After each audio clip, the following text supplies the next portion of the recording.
अस्सलाम वालेकुम viewers, welcome to another video. और गाइस, आज हम थोड़ा डिस्कस करेंगे टोयोटा एक्वा की ड्राइव के बारे में लॉन्ग रूट पे कि अप्रॉक्सीमेटली आपको कितनी एवरेज देगी अगर गाड़ी फुली लोडेड है। सही है। अगर आपकी गाड़ी में 3 एडल्ट्स हैं और 2 बच्चे हैं, टोटल 5 पीपल, और गाड़ी का जो ट्रंक है फुल भरा हुआ होता है अगर, तो आपको अप्रॉक्सीमेटली कितनी एवरेज देगी गाड़ी। फर्स्ट ऑफ ऑल पैरामीटर्स के बारे में बात करते हैं।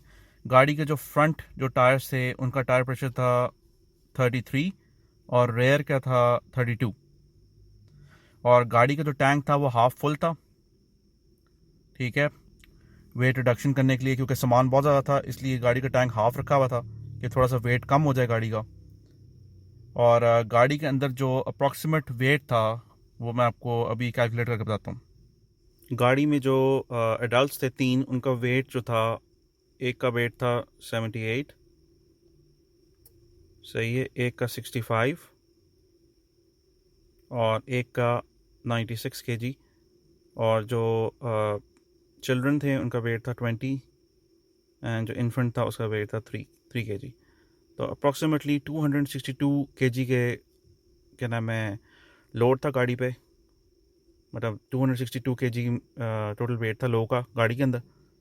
जो गेयर गाड़ी का मैंने यूज़ किया है मोस्ट ऑफ टाइम वो डी था, क्योंकि मैं पहाड़ों से नीचे नहीं आ रहा था, I didn't have to use B, तो डी ही यूज़ हुआ था। और स्पीड जो थी अप्रॉक्सीमेटली 80 टू 110 के दरमियान में मोस्टली मैंने गाड़ी इस स्पीड पे चलाई है। Let's talk about the trunk. अच्छा, ट्रंक में पहली बात है कि when ever you travel outside city तो आपके पास स्पेयर टायर होना चाहिए, और टो केबल, टो चेन, और जो आपकी बैटरी जंप स्टार्टिंग केबल होती है वो होनी चाहिए आपके पास। लेकिन दिस ट्रंक वाज फुल। सही है। यहाँ तक जगह दिखाया था मैं आपको, इधर तक इसका, यहाँ तक ये ट्रंक फुल था। There was a lot of weight in the trunk. अब चेक करते हैं कि गाड़ी ने एवरेज टोटल कितनी दी ओवरऑल, इतनी स्पीड में और इतने वेट में।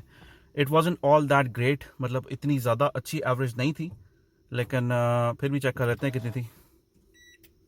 सही है। ये मैंने ट्रिप रीसेट की थी जब मैं लाहौर से निकला था, आउटसाइड लाहौर गया था मैं। और आप देख सकते हैं कि 485 किलोमीटर्स टोटल गाड़ी चली है आना जाना। और इसमें बेसिकली इसने बेसिकली ज़्यादा किलोमीटर्स दिए, क्योंकि गाड़ी खड़ी हुई थी, मैंने स्टार्ट की हुई थी, काफ़ी देर एसी पे खड़ी हुई थी गाड़ी जब गाड़ी गेट से अंदर लाया था। तो इसकी जो एवरेज थी वो यहाँ पे शो हो रही थी 23.6, विच इज़ नॉट बैड, अच्छी एवरेज है, it's not that bad. The main thing is कि गाड़ी ने 23.6 किलोमीटर्स पर लीटर दिया है आना जाना अप्रॉक्सीमेटली, और इससे बेहतर भी आपको मिल सकती है, लेकिन ये नॉर्मल ड्राइविंग कंडीशंस के अंदर है। मतलब कि आपने गाड़ी का लाइट फुट मेंटेन नहीं रखा, और आपने गाड़ी जिस तरह आपने फील किया उस तरह चलाई है। और जीटी रोड पे गाड़ी चलाई है, जीटी रोड पे ब्रेक्स भी काफ़ी लगती हैं और काफ़ी ट्रैफिक भी होती है। तो this is not bad, this is very good average, and this is with AC चलता रहा थ्रू आउट, बाद नहीं एसी हुआ था, because very humid these days.